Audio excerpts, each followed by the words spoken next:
Good evening, everybody.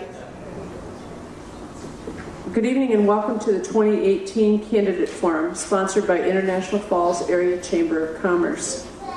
I'm Roxanne Kelly, and I am proud to be the provost at Rainy River Community College, as well as a member of the Chamber's Economic Development Committee. They keep me very busy. Thank you to all of our candidates who have joined us this evening. We're glad you're here and very interested to hear what you've got to say. I'd also like to welcome our audience and thank you for coming out tonight, especially in the rain and mist and first nastiness of the winter, and being able to participate in this evening's event. Immediately following the event, the forum, we will invite you to stay in the reception area. You probably walked by that area when you came in, and stay for a reception where you can visit with the candidates and enjoy some refreshment. Before we begin, we wish to thank all those who are involved in tonight's forum. K104 FM for the live broadcast of tonight's event, KCC TV for recording the forum for future broadcast, and for our volunteers working here tonight to ensure the event goes very smoothly.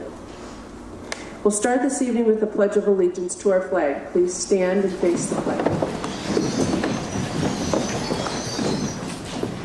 I pledge allegiance to the flag of the United States of America and to the republic for which it stands, one nation, under God, indivisible, with liberty and justice for all. Thank you.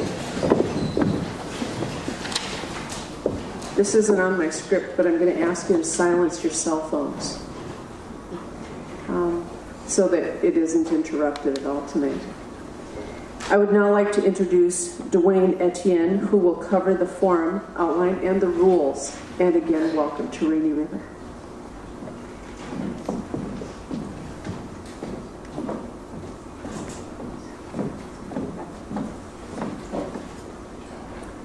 Thank you, Roxanne. Good evening.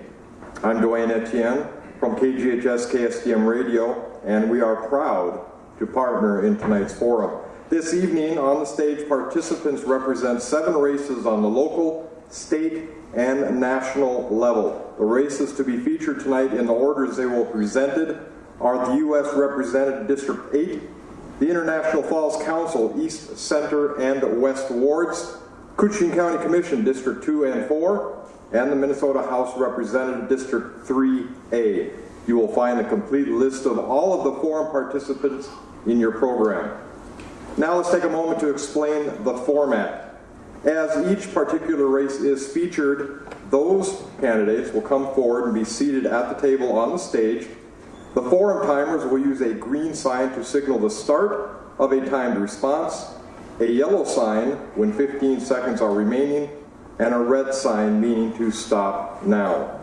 Each representative candidate will be given 60 seconds to deliver an opening statement. Then questions developed for that race will be asked, and each candidate will be allowed 90 seconds for each of their responses. The same question will be presented to each opponent, although the order in which the candidates respond to a new question will alternate. After each race's questions are completed, those same candidates will each be allowed 30 seconds for a closing remark. So let's begin. To get things going, I would like to invite tonight's moderator to the stage, Chamber and President Tricia Heibel, and will deliver the forum questions this evening. Tricia? I'm here in hiding. Thank you, Dwayne, and thank you, Roxanne. And again, welcome everyone in the audience, and welcome to all of our candidates this evening. I've got a list of questions in front of me, and so we've already talked a little bit about how quickly we can think this evening is going to go or not, so we won't spend a lot of time babbling at the beginning. We'll thank everybody again at the end, and we'll just jump right into it. So we're going to start the evening with the race for United States Representative District 8 from Minnesota. With us tonight is Joe Radinovich, the DFL candidate for this open seat. Keith Stauber, the Republican candidate, was unable to attend this evening, but was also invited to our forum. We would like to welcome Joe to the table.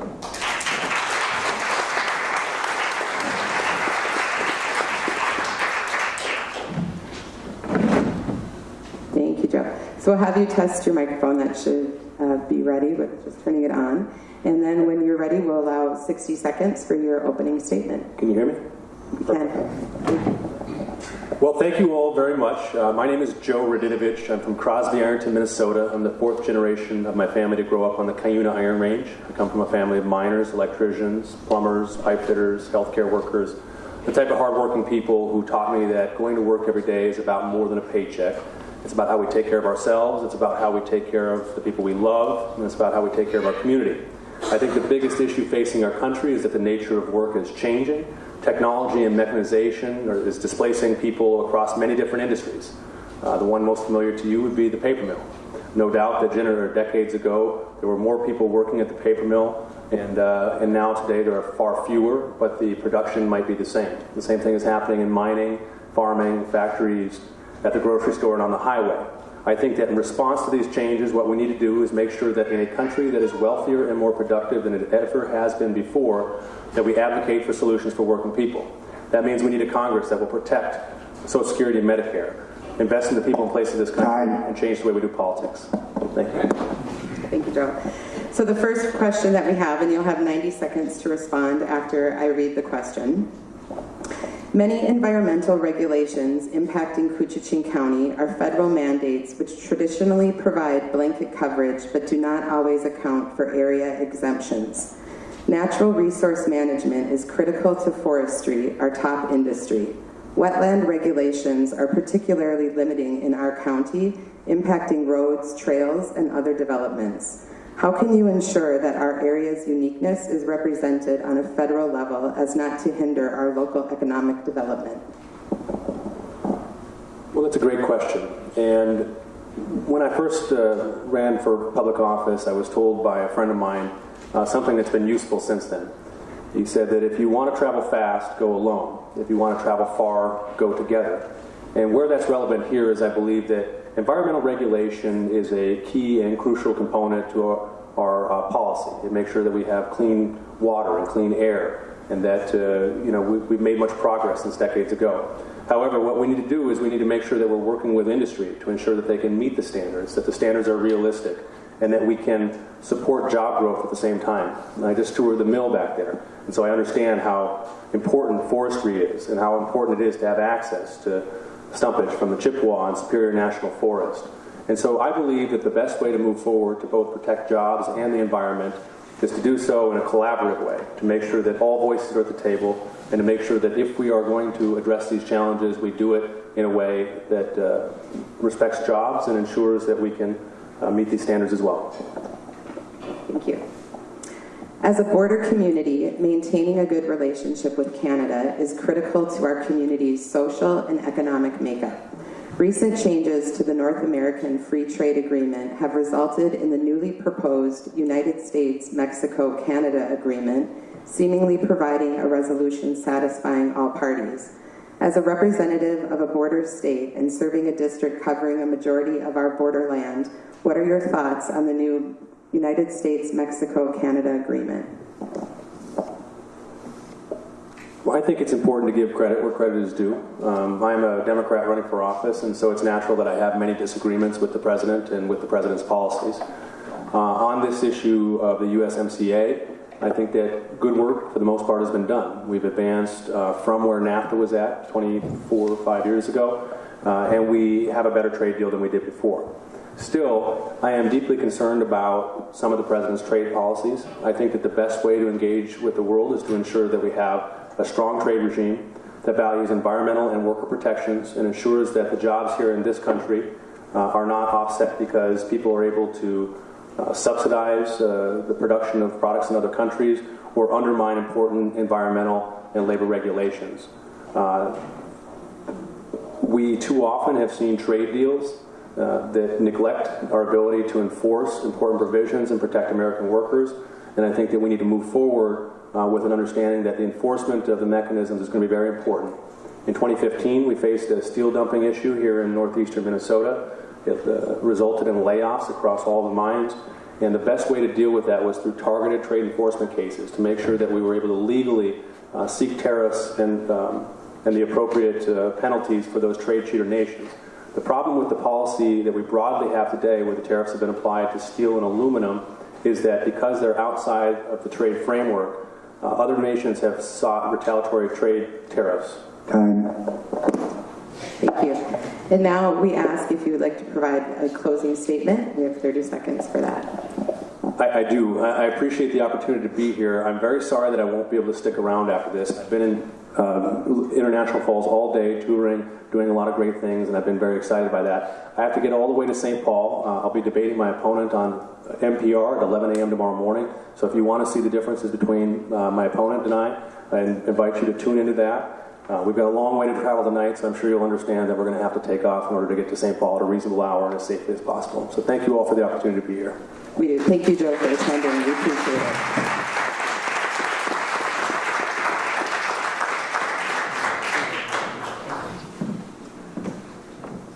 Okay. The next is we have the race for International Falls City Council. So this year we decided to invite the candidates for the 3 wards all to the table together as the same issues for our city are represented in each of the wards. So with us this evening, the candidates for our East Ward, we have Billy Bright and Leon Deitch. For Center Ward, we have Joseph Kraus Jr., incumbent in the seat. And for West Ward, we have Walt Fuller and Roger Jackson. We invite you all to the table.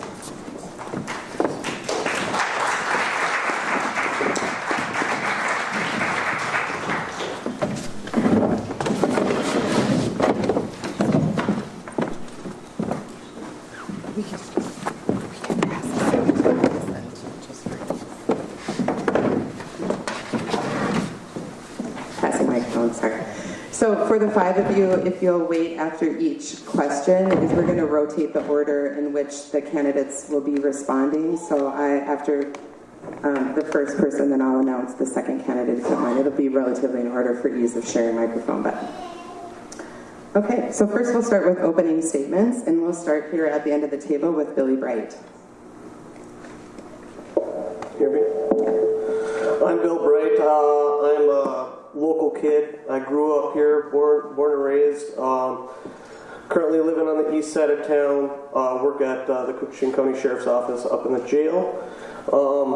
I am really happy for this opportunity.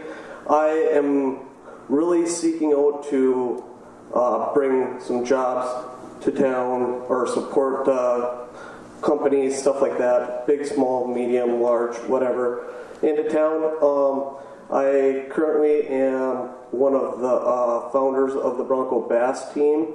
I've also been on the school board as a high school student representative, and would really like to bring a younger perspective to the city council and really make sure that I can bring something back to the community, and not just for 4 years, but something that can come for future. Leon, next. Are we on? Yep. Okay, I'm Leon Deitch. I also was born and raised in International Falls here. I've been married for 38 years to Roxanne Skogstead Deitch, wonderful wife.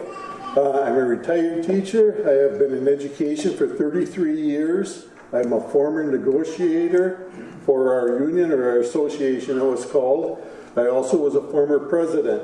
I'm a strong union man, as I said before, and I hope to bring our city up to code to meet the needs of the people. I see many needs that the people are expressing to me when I'm out campaigning, and many say they've been avoided.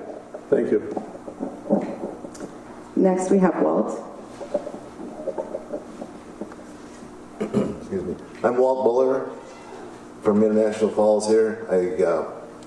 I lived here for 25 years and worked here. I think we've got a very special community, and we've got a great school. I was able to enjoy my children and my grandchildren to participate in events at the school and also graduate from the school, but there's also 3 of them in school yet, so we're still having fun there. And I think it's another unique part of the community is that we have entities here that people don't have. They take vacation to come up here and go fishing and go hunting and go snowmobiling, And we can do that anytime we want to. It's just a special community. Another thing is, you hear that the first impression is the last impression. Well, the City Council has on their agenda right now to address issues of impression, which would be blight, the infrastructure, the roads, the corridors coming in. Thank you. And next, Roger. My name is Roger Jackson. I grew up in the Rainier area, graduated from Falls High School in 1970. In the spring of 71, I joined the Navy and got aboard a nuclear submarine, spending about 4 years of my life underwater. I retired from the Navy in 92. I got a job in the private sector as a maintenance superintendent over about 22 apartment complexes. 2015, I retired. 2016, I decided I had enough of hurricanes and I moved up here. And now that I'm retired, I volunteer at Bacchus, Ruby's Pantry. I attend almost all of the city council meetings, and I'm on the city charter commission. I'm a member of Bacchus, Elks, and the VFW. I'm married and have one cat child, I'd say. And Joseph. Thank you all for coming. Joe Crown, born and raised in International Falls. I have the privilege of currently representing the Center Ward on the City Council. I was appointed when Keisha vacated her seat. My beautiful wife, April, of 12 years, is in the audience. We are currently raising our twin 7-year-old boys here in International Falls. They attend second grade at Falls Elementary. Born and raised in the Center Ward.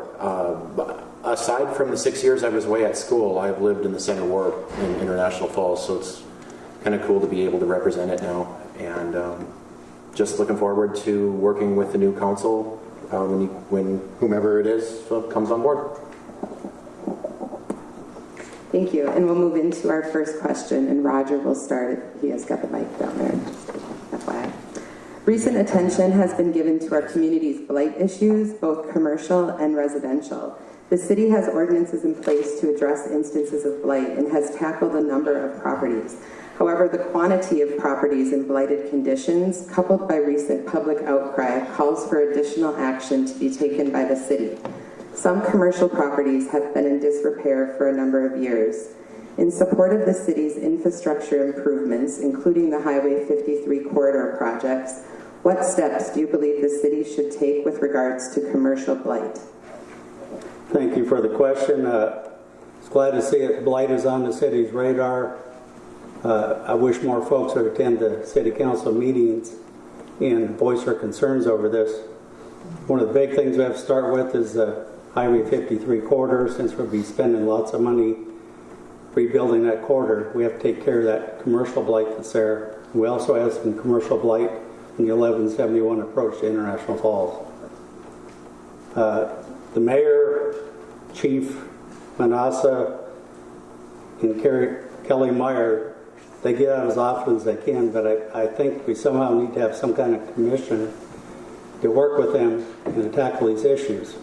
It's not as easy as you think. You can't just find a house in disrepair and say we're going to tear that down. There's a legal process you have to go through. You have to notify them. But we have to start doing that, and we have to do it as fast as the law will allow.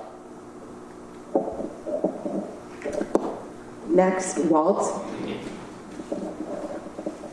If at any point anybody would like me to repeat any portion of the question, please let me know. Repeat it. The question? Yeah. Could you repeat it, please? Yes, absolutely. Recent attention has been given to our community's blight issues, both commercial and residential. The city has ordinances in place to address instances of blight and has tackled a number of properties. However, the quantity of properties in blighted conditions, coupled by recent public outcry, calls for additional action to be taken by the city. Some commercial properties have been in disrepair for a number of years. In support of the city's infrastructure improvements, including the Highway 53 corridor project, what steps do you believe the city should take with regards to commercial blight? I think the commercial blight should be addressed differently from the regular blight, but I think we need a committee to, or a blight committee to go out there and prioritize where things should take place first, so that we do it evenly and fairly for every individual. I think there's some commercial blight that's being addressed right now. I think some of it is being held up by some policies, but I think that they're working on it right now, and I think what's been taking place has been, progress has been made on it. Thank you. And Joe, same question. We on? Okay. As far as blight's concerned, I think it's no secret that the population of International Falls is shrinking. And, you know, recent developments and with people coming to the city council have really brought blight to the forefront of everybody's mind. Like Mr. Buller said, I think a committee could be very beneficial toward dealing with blight. And it's going to take people continuing to come to meetings and attend and have their voices heard that are going to point out these things. We don't really have a true blight enforcement policy as far as how we identify blight. It's typically a person reports it to somebody and then it goes in and there's kind of a process, but it's not really laid out for everybody to see, and we're working on it. I think blight correlates to development. You can take, I know the TP Motel, for example, is a really hot button issue right now. We can take that building and we can tear it down and we can turn it into a surface lot, but it doesn't make it, I don't think it makes it look much better if there's a big vacant lot there. So before we can move on these things, we have to have somebody willing to develop that property. I'm not going to disagree that it's an eyesore, but you have to be able to recognize these properties and have a plan in place that's going to develop them and not just leave them vacant. Thank you. Leon, same question. Okay, my big issue 4 years ago when I ran for the same position was our business blight, our city blight, the corridor to Highway 53. If I am elected, I'm going to make a lot of enemies and a lot of enemies of our business people. We have to do something about this corridor. We've got buildings that are run down. We've got areas that should not be included as a storage area or a warehouse area. If you look at 53 coming in for the tourists, if I was driving through this area, I would keep going. I would say this is a dirty, run-down city. If we look at the neighborhoods or the neighbor towns around us, Rainier, Little Fork, Baudette, War Road, Virginia, they don't have this kind of problem we do on their main axis. We have to get out there and do something. If we don't do it, we're in trouble. This city is dirty. It needs something done. As I say, 4 years ago I addressed this and I have seen nothing done, much less it probably has gotten worse. Thank you. And Billy, thank you. Same last question. Well, first off, I would think we gotta come up with some solutions into this. I think that we definitely got to support the people that are working behind this. Kelly Myers, the fire chief, give them the support that they need to go out and enforce these things.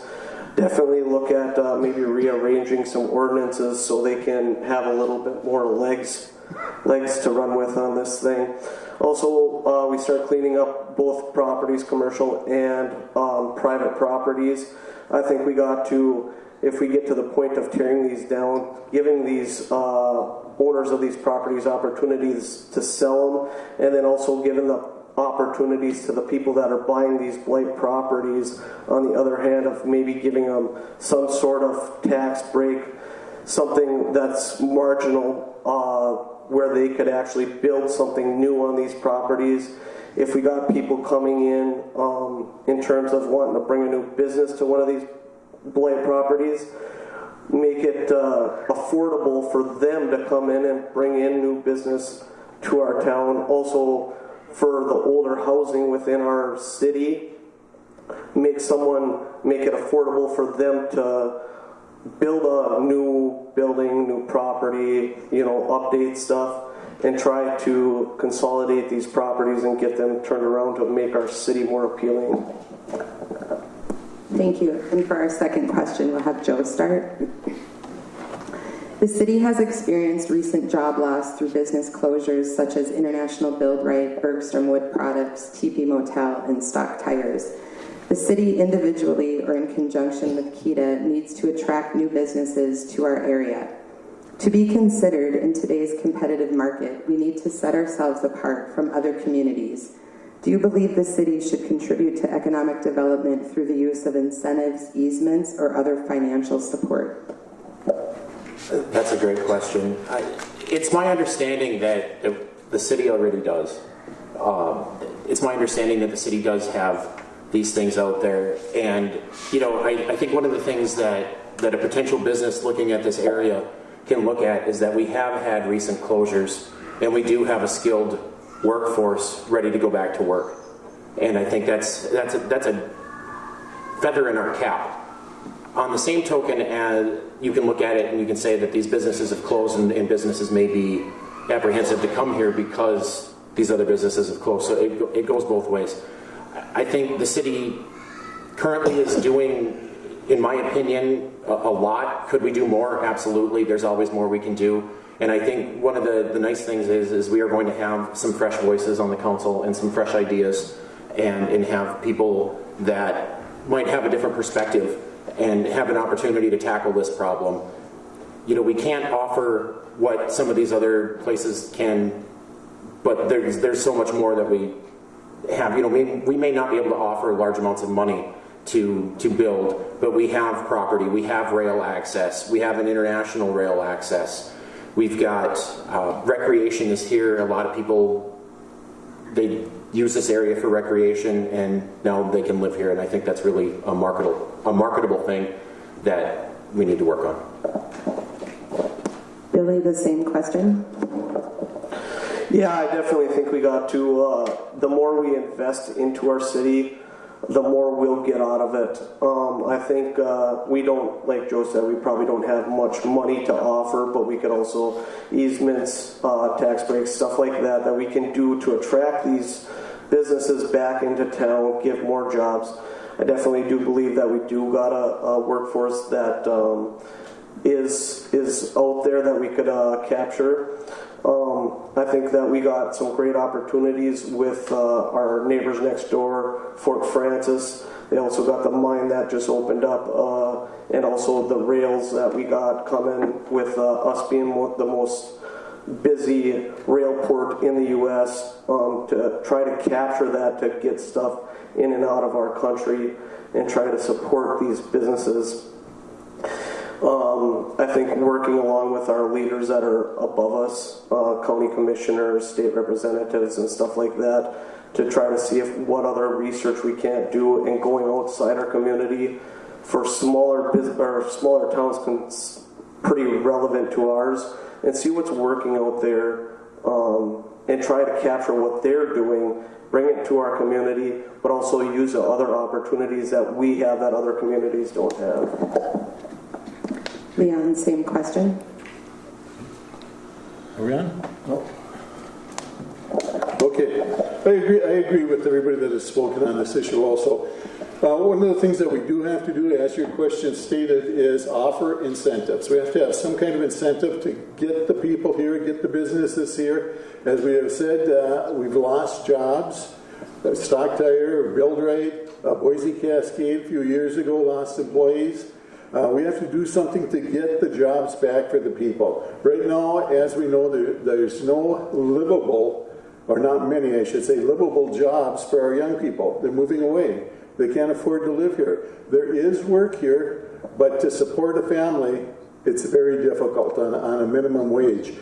We do have positions that are open, that are higher paying wages, but they also have to be trained professionals that go into those. If we looked at last Wednesday's paper, the Rainy Lake Medical Center, the hospital, medical care was looking for nurses, CNN, any kind of support staff with bonuses. They're having a hard time. Okay, and we're probably not the only one there, but this is the type of thing that we have to encourage, that we have to build on, so that we can keep our youth here, that we can give a living wage to our families.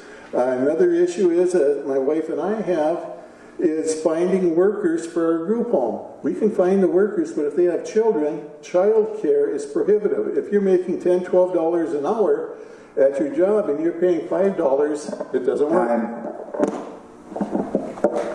Walt, same question. I guess I have to agree with everybody that has spoken so far with incentives and everything, but I think one thing that we also need to look at is supporting our local business owners and making sure that they're taken care of too before we start looking at bringing others in.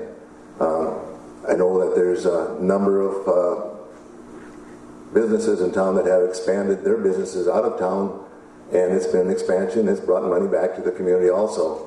So I think that's a big part of what we should look at also, along with all the incentives and different things to get the new businesses into town. Thank you. And Roger, same question. Yeah, I agree with pretty much what everybody said, but one thing PETA, the Falls, EDA have to do, they have to get with the state lawmakers, the federal lawmakers, and get some kind of bond with them. You know, get them to work for us and realize how hard we have it up here. That worked before, about 30 years ago, Insulite closed down, and they said, what are we going to do? Hundreds of people laid off. Well, the congressman or senator at the time was able to get United Healthcare in here, and that helped the economy quite a bit. But we also have to work on our infrastructure, so people that come up here and look around and want to put a factory in here or some type of manufacturing plant, they have it, the infrastructure available. From what I understand, we only have about 4 acres of land that we can let them use. We also need to work on affordable housing. We have to make sure they have a place to stay if they do move up here and they have workers. We also have to get Rainy River Community College to partnership with these businesses to be able to help train them. Thank you. Thank you. And for the International Falls Council final question, it'll start with Leon. The city has been utilizing annexation and taxation to increase their tax base. However, these tactics do not necessarily provide long-term sustainability. According to census records, the city's population is under 6,000 for the first time since 1980 and is projected to continue to decrease in the future. What ideas do you have for our city to increase our tax base by attracting additional workforce to our area? Hello? Okay. Our tax base is reliant upon the people of International Falls, also the county. To bring new people in, we have to work together. We have to work to advance our city, our image of our city, our attitude, and I am guilty of a negative attitude of International Falls. As I say, if we're going to increase our taxes, we have to supply something that says it's worthwhile. Highway 53 here coming in, it's going to cost the city, from my understanding, roughly $1 million plus whatever the state may be contributing. If we're going to increase the highway here, and it's going to increase our taxes by whatever it may, we're going to have to also work on increasing our business, where it's going to increase the tax base, bringing new members in, bringing new people in, new businesses. And what these businesses is, it's hard to say. One of our main problems is that we're at the end of the road. Where if you're in Minneapolis, Duluth, so on, you have many spokes on the axle that's going out the other way. International Falls, we have 2, and that affects our shipping also. If we look at, and going back to jobs, if we look at the truckers, we see several ads in the paper that's looking for semi-drivers. There's not enough semi-drivers out there. If we're going to establish a new business, a new company, corporation, whatever it is, there's just one field that we have to increase. We have to find a way to bring these people in. And Billy? Well, first off, I think that we got to cut the fat where the fat needs to be cut. It seems that, if we got to make some, we've already seen cuts within our city to our departments on concrete to fix sidewalks, roads and stuff.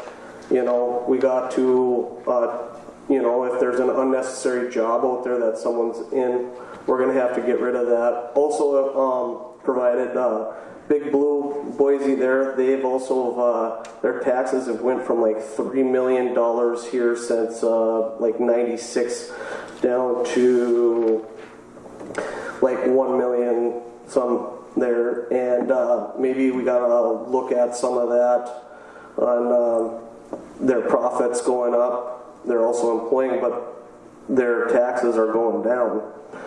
So unless they're bringing more jobs, they seem to get rid of most of our jobs lately, instead of give them the incentive to bring back more jobs within our city. Also support the ones that want to bring new business and stuff into our city too, through the rail, also our truck drivers, stuff like that. We got to try to capture all that stuff, bring it back, and turn this into a long-term deal. Roger, same question. Turn that off.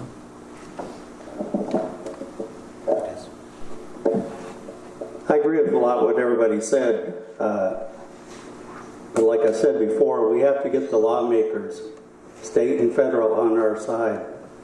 From what I understand is the previous governor, Valenti, he allowed these tax breaks for Boise. We got to get that reversed. So hopefully the people coming into office will work with us and get Boise to pay more in taxes. Some say if you do that, Boise is going to pack up everything and haul out of town. I don't think that's going to happen. The budget committee Falls, I've seen the budget. They cut wherever they can. They're down to the bare bones right now. They're even having to cut 20% out of some of the favorite programs we have now. One of my dear ones are Bacchus, and they might look at a 20% cut. One thing also too is this 1 penny sales and use tax. We need to get that. Maybe by getting that, we can use that money towards infrastructure and free up some money to use in the budget in other places. Thank you. And Walt? Dusty, seems like when you get towards the end, you got to just agree with everything that's been said. There's not much more to say anymore. But I think one thing that we haven't addressed is the attitude of our community. I think that's one big part of it. I think, are we going to be receptive to having more people come into town? Are we going to be receptive to having that new business come into town? Are we going to be receptive to somebody wanting to take my lease out there for my hunting shack? I think that's some of the things that we need to address. If we want new business to come to town, we've got to be able to accept change. And change is a hard thing to do, but we need to change if we want that to happen. And ditto to the rest of what they said. Thank you. And Joe, if you have anything to add or state, please.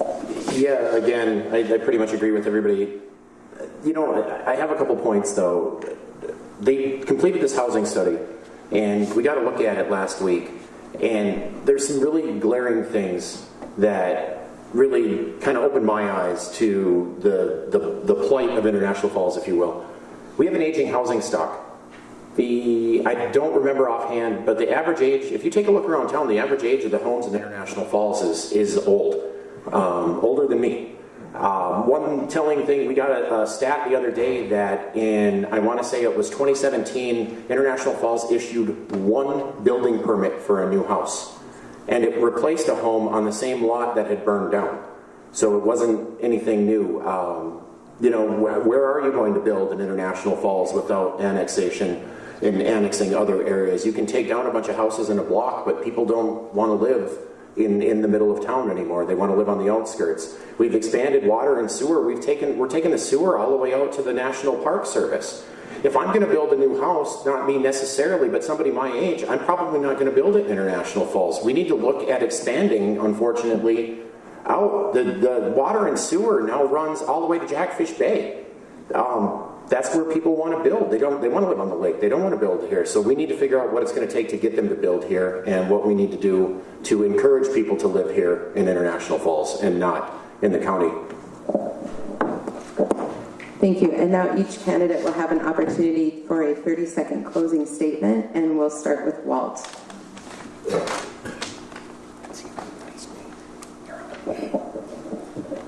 Well, I would like to thank the Chamber and all the others that were involved with this to allow us to come here and for the public to meet us. I'm willing to listen, to help with the concerns of I'm willing to willing to learn and help with the concerns of people. I'm willing to share my knowledge and learn from you so we can work together and solve issues that the city comes about. Thank you. Thank you. And Roger? Like Walt said, I'd like to thank the Chamber of Commerce and the Rainy River Community College for putting this on. I'm retired. I don't have that much to do other than to help my fellow citizens. That's why I'm running for this position. I'll work hard for the West Ward. I'm retired and I believe in term limits. I'll only serve 2. And any money I make, I'll give to charity. So I just say get out, get informed, and vote on November 6th. Thank you. Joe? Pretty much just reiterate what my 2 colleagues here said. Thank you all for coming. Thank you to the Chamber for putting this on. We've got a lot of work to do, but we've got some new voices coming on board. And I think we've got an opportunity to make some change. And I guess the last piece is I can encourage all of you, get to the meetings and get your voices heard. Get on the phone, talk to us, and get out November 6th and vote. Billy? I just want to thank everyone for coming and also the Chamber for putting this on. I would just have to agree with everyone. Also, going to the meetings and stuff and hearing yourself heard at those opportunities is something big to help our community. Also, I got a lot longer that I can be on this thing. I could see something a lot further down the road in my life that I would like to see the city come to, where this ain't just a one-time shot for me. Thank you. And Leon? We need change, and we need big change. And we, the people, can do that change. We have to get our voice out there. We have to tell the boards what we need, what we want. And unless the people get involved, we will not have that change. As I said, I will make enemies, and I will work for you. But you need to get out there and vote, whether you vote in our ward for Mr. Blight or myself. Get Mr. Blight, I'm sorry. Mr. Bright. They ran too close together. Get out and vote. Thank you, gentlemen.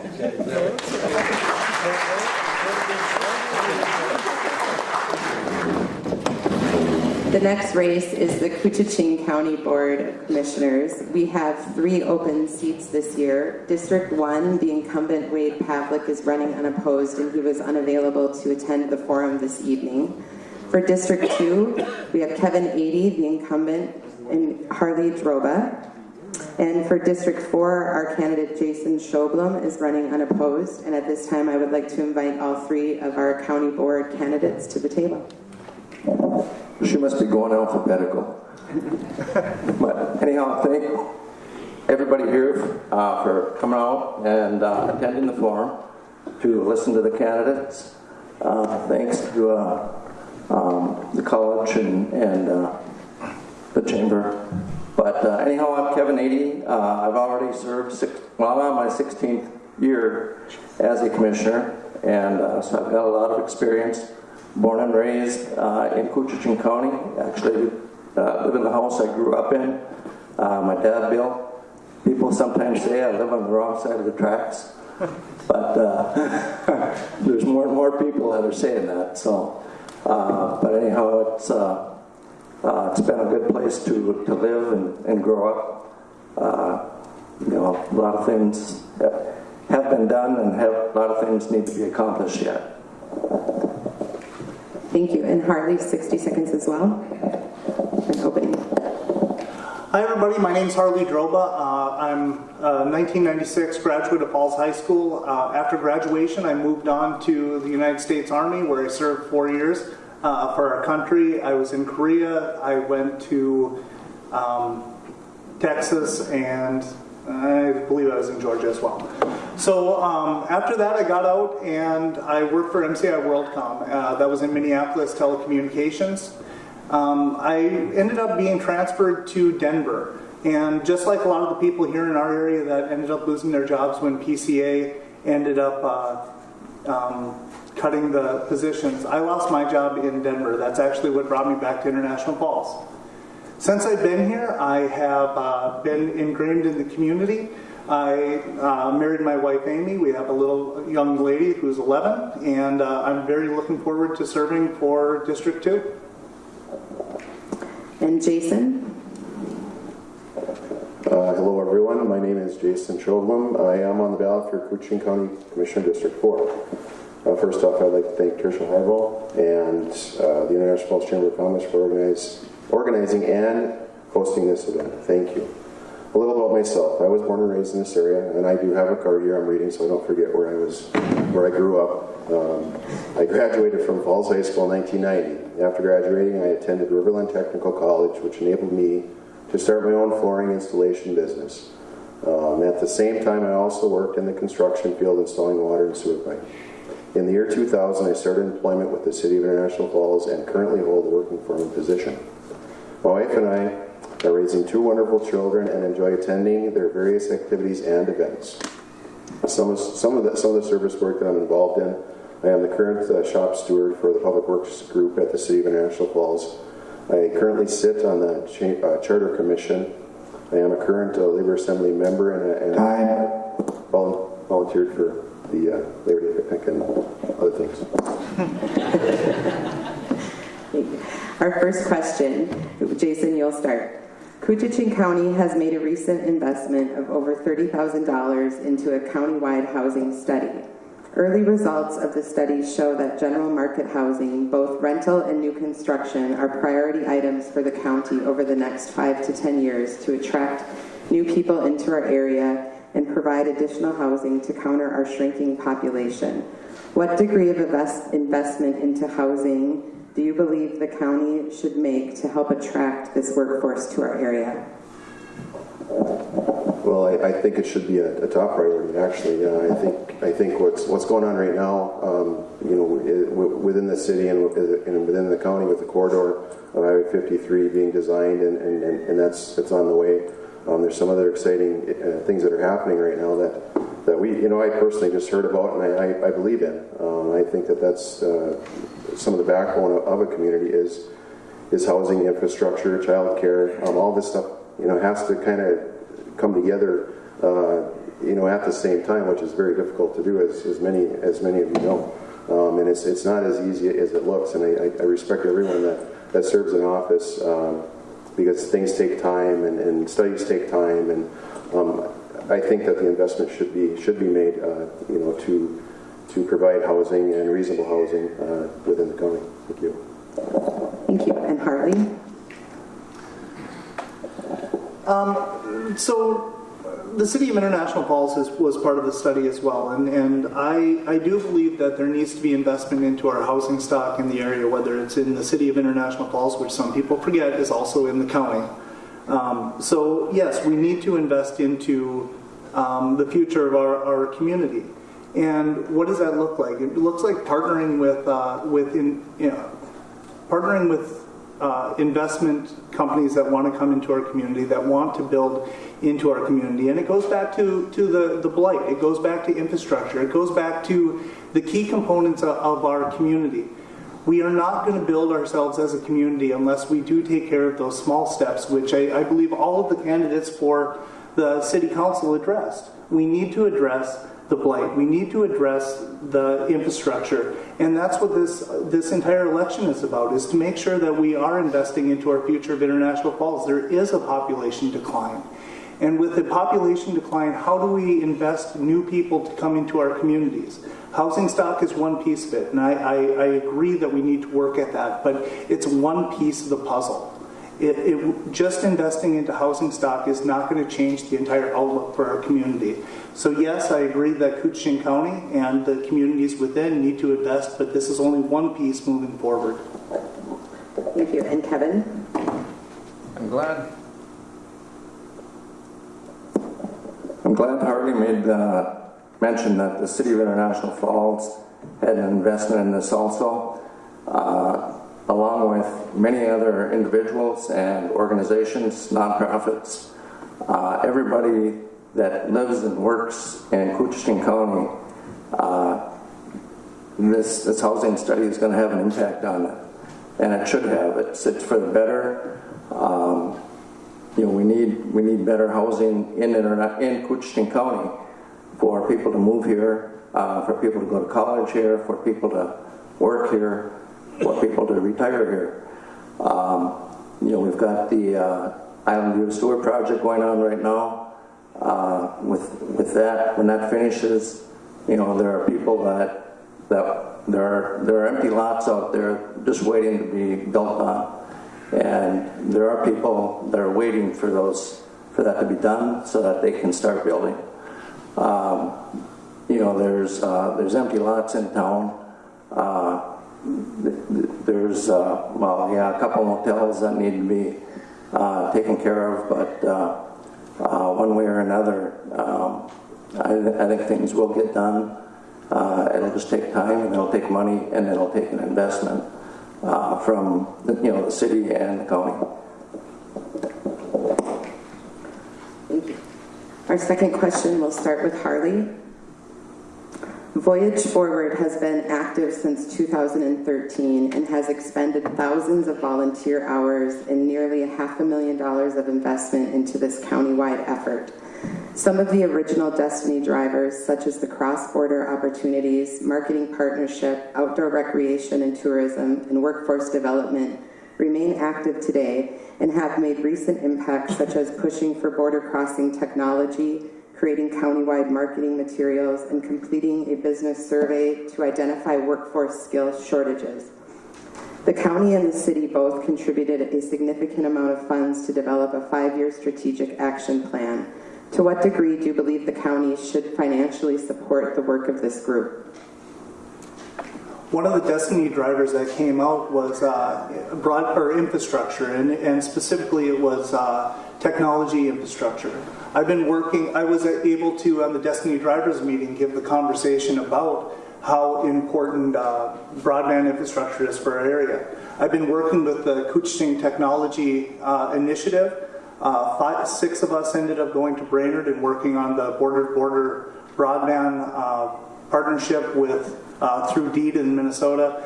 We ended up working with a major telecom provider, and it looks like we are making real progress in that Destiny driver. And yes, it's not just going to happen overnight. It's been since, like you said, 2013. This has been moving forward. You have to have the right team.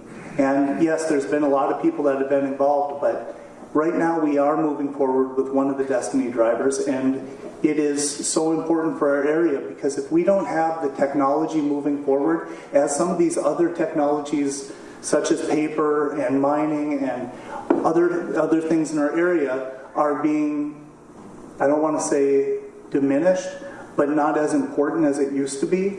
We need to come up with new technology such as telemedicine and broadband so we can have people come up here to vacation and use a new piece of who we are as a community.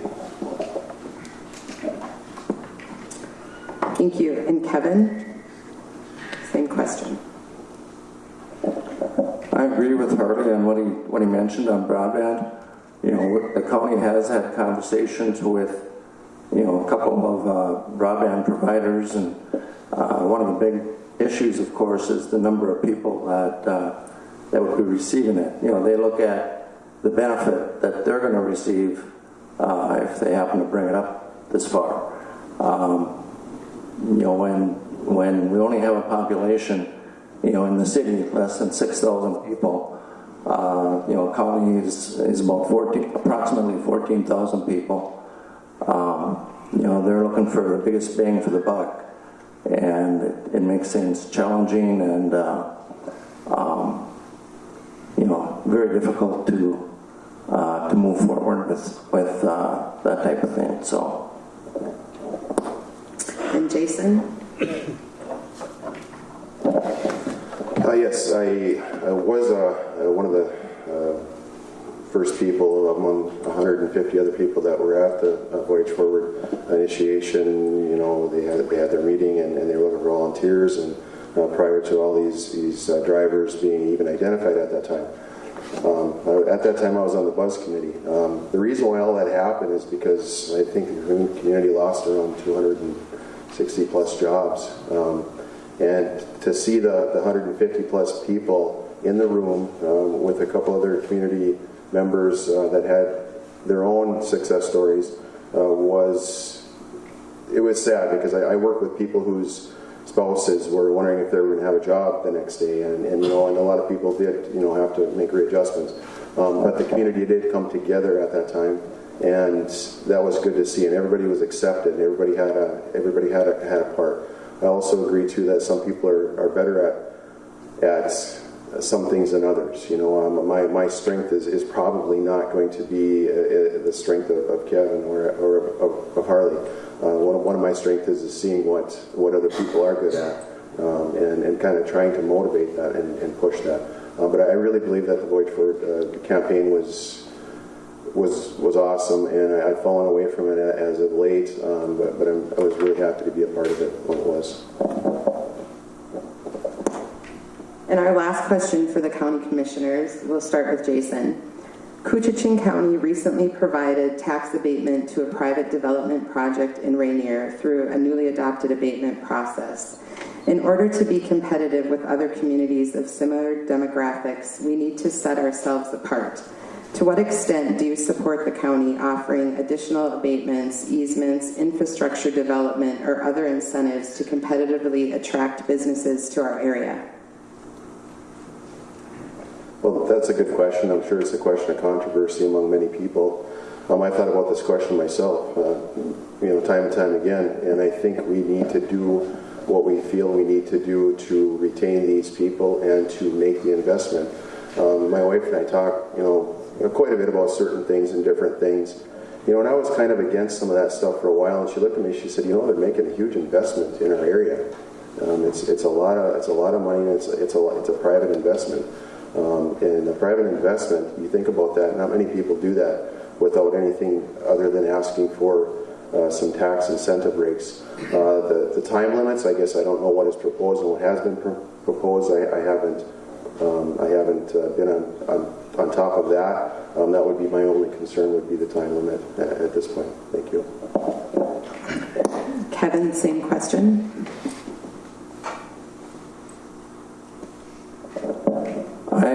I wasn't part of the discussion when they did the abatement process.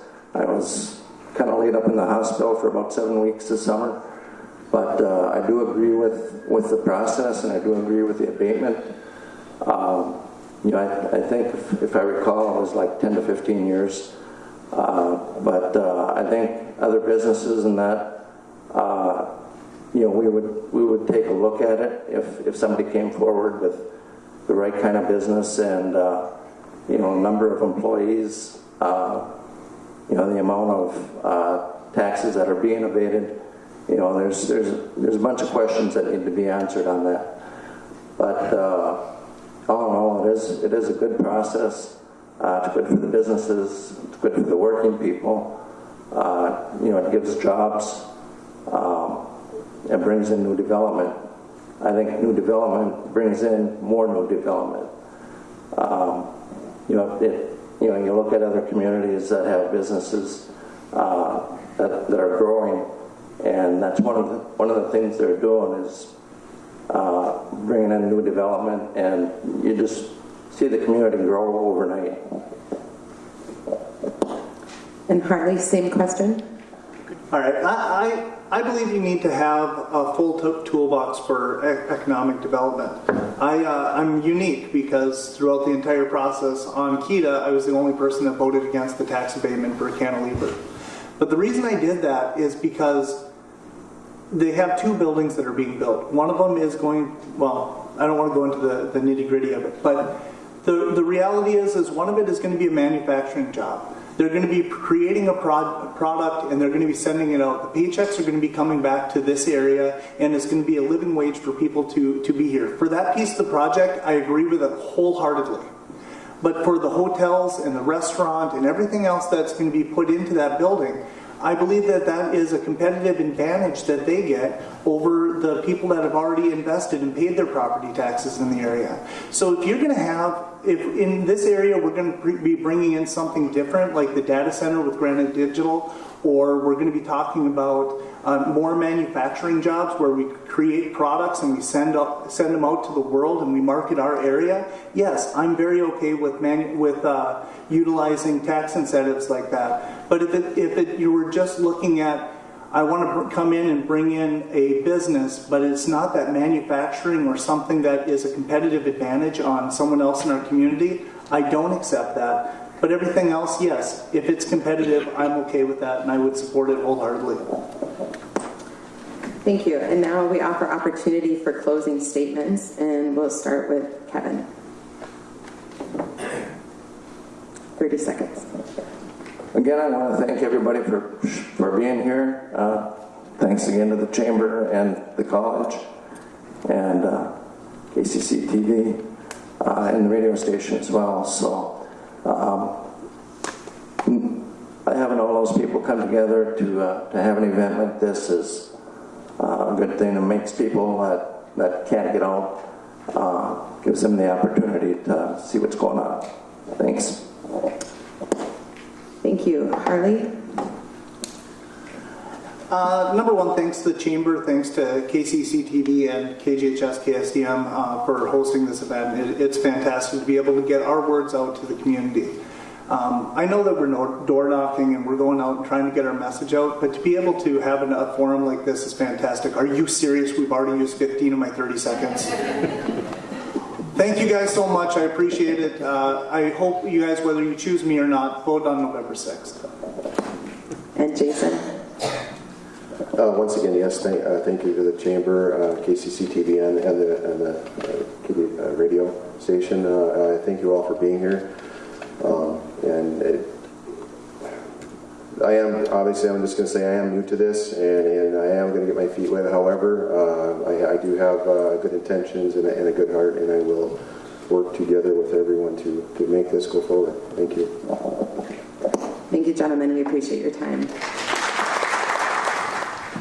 And last but never least, we have the race for Minnesota House District 3A.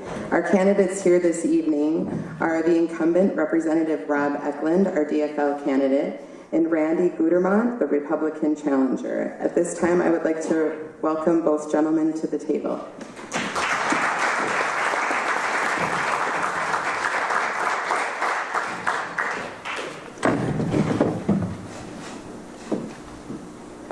All right, so for opening statements, we'll start this evening with Representative Eklund. Well, first off, I want to thank the college for hosting this, as well as the Chamber and KCC TV and K104. These fine institutions are great for our community. The other person I want to thank is my wife. Without a strong partner with understanding, you can't do this job, so thank you, John. I've traveled this district extensively in the 3 years since I've been in this job. It's a unique district. We have the Boundary Waters Canoe Area, we have Voyageurs National Park, we have North Shore Mining, we have Boise Paper, PCA Paper, I apologize. 29 years as a Boise employee, that's kind of hard to forget who you work for, but anyway.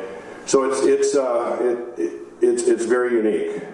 I had the opportunity to spend a few days on the North Shore this week, and you can do the can-do attitude if you get together and do things as a unit. If you don't, some of these topics that these other groups talked about are not going to happen. Thank you. And Randy? Yeah, hi. Thank you. Is that better? There we go. Thank you all for coming, and I want to thank the Chamber and just everybody involved for putting this on. It's great to be here. I'm Randy Gutermont. I live in Silver Bay with my wife, Chazia. We've been married for 9 years and we have 3 kids. And I'm a logger by trade, but I also spent 7 years working for a multi-million-dollar online Whole Foods company that I managed for 3 years. And through that experience, learned a lot of how government plays a role in business and our lives and how it affects jobs. So I'm really excited to share more about that and have an opportunity to serve the people.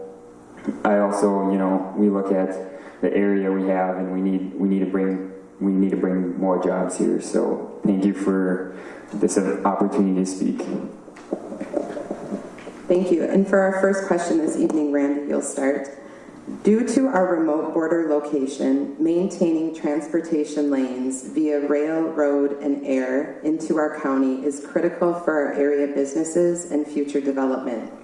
Our county's dwindling population and economic status requires financial assistance from the state legislature to fund many of these projects. From a legislator's standpoint, how can the state utilize their investments into this important infrastructure to ensure its continuation and benefit Koochiching County? Yeah, so it's important to fund these things, and I think that's part of our job as representative will be to fight for the funding we need, and that plays a big role not just for this area but for the state. The state benefits from a lot of things that happen up in this neck of the woods, and everybody gets to enjoy this area, and that's a huge part. And so really fighting for the funding for that, making sure our roads are good. You can't have the tourist industry and everybody coming up here without good roads and bridges. And the railroads are very important for our importing and exporting into Canada and everything that comes into our country here. And there's great jobs involved with that too. So it's not just this area that benefits from great infrastructure up here. It's the whole state, from the tax income and everything, and the beautiful environment. So we need to focus and really get that message to the people down south. Thank you. And Rob? So we've been fortunate the 3 years I've been there to have budget surpluses at the Capitol. So we've invested some money out of the general fund in transportation. All that's done is kick the can down the road. Last year there was a constitutional question that was proposed to dedicate auto part sales tax to the transportation. It would have been about $350 million a year. I voted against that. And the reason I voted against that is it's fine to have something like that when you have a surplus, but when you run a deficit, and we will run into deficits again, the economy moves, then you have that money dedicated to that fund and everything else takes a hit. I would be in favor of taking that auto parts tax and put it in statute to do that, so then things can be changed. But once it's part of the Constitution, you can't change it. As legislators, we owe this to the public, and we need to make the changes and quit kicking the transportation can down the road. Thank you. Our second question, Rob, you'll answer first. As of September 2018, Deeds County Unemployment Rate Report shows Koochiching County as one of the highest in the state. From 2010 to 2017, Koochiching County also lost 12.7% of its population, making it the 9th fastest declining county in the state. In 2018, we had one census tract in Koochiching assigned as a qualified opportunity zone. What additionally can the state do to stimulate economic and population growth in Koochiching County? Well, this is my biggest thing. We need true border-to-border broadband. It's the number one thing that I'm running on. It's going to be I believe, the driver of the new economy in Minnesota. Right now, I have 3 fibers running through my yard. I can't access any of them. And it's just so that these companies can have the redundancy. There's a problem there. If we can, last year I was the number 2 author, Representative Sandy Lehman from Grand Rapids was the chief author on a border broadband bill. It was about $58.6 million. That would have been a good start. I believe that we need to treat broadband as the next utility, just like we did with rural electric back in the day. Look how good things are that you have an icebox and an air conditioner when it's 90 degrees out. We need to treat this as a utility because it is how people are going to make their livings and survive in the next economy. We still have mining, we still have paper. That's tremendous. We're going to have them for as long as we can possibly have them. But we need to look to the future, and right now, the future is broadband. And Randy? Well, as the state of Minnesota is one of the highest tax states in the country, we need to look at our tax structure. We need to lower our taxes to create a healthier economy, but we also got to look at government overreach, the burdens we put on companies, the ability and how easy it is to start a company.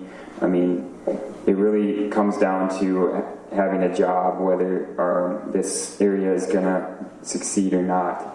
So we need to have incentives for our forestry industry to grow. There's more green harvestable timber out there that we can utilize properly. And there's, we also need to diversify into a lot of different areas. I mean, technology is another one, having the broadband. That's important to, not everybody's going to want to be work in the forestry or the, mining or logging industry. So having different opportunities for the next generation to start companies and have the infrastructure in place to start that company. And really, inspiring our young people is an important part of that too. That they're the next generation, and they're the people who are going to keep this community going and keep it growing. So we need to really focus on our young people as well and teaching them they can make a difference too. Thank you. And we just asked 2 questions of our state and federal candidates. So at this time, we will allow for closing statements from each of you, and we will start with Randy. Yeah, hi, thank you. And I just want to let you know that, I stand for free market competitive healthcare, and I'll work to support that in the state, driving down costs through competition and driving up the quality of care, while not forgetting about those with pre-existing conditions. We're going to make sure they're covered. Also, I'm the pro-life candidate. I will protect life from conception till natural death. And I want to stand for lower taxes and less government overreach, protecting, the freedoms we love. So thank you. Have a good night. Thank you. And Rob? So if you take a look at my endorsements, I'm endorsed by the AFL-CIO, the Minnesota Chamber, the Minnesota Farm Bureau, and the Minnesota Farmers Union. That shows that in my 3 years, I know how to reach out, work across the aisle, and get things done. You take a look at our accomplishments in District 3A over the last 3 years, in a minority, I'm the guy for the job. I ask you to vote for me on November 6th. Thank you. Thank you. Thank you, gentlemen.